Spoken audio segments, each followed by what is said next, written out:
Hi guys, welcome back to Dragon Ball Mini Museum Online. For this video, I'm going to share with you Super Dragon Ball heroes, players, and villains. So, the first player is Sen, the Supreme Kai.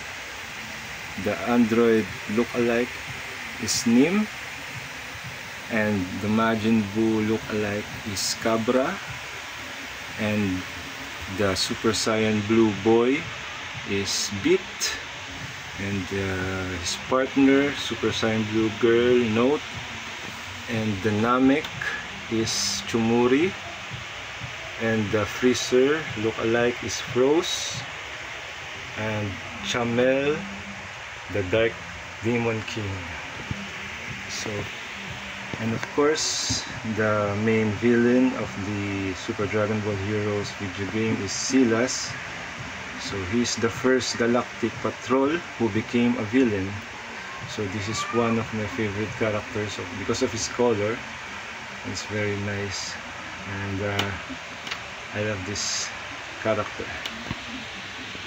So here for the last group shot. And I hope you enjoyed watching my videos, and if you haven't subscribed yet, please subscribe. I promise you to share all of the Dragon Ball characters you have ever seen in all Dragon Ball series, mangas, games, etc. Thank you for watching. Bye.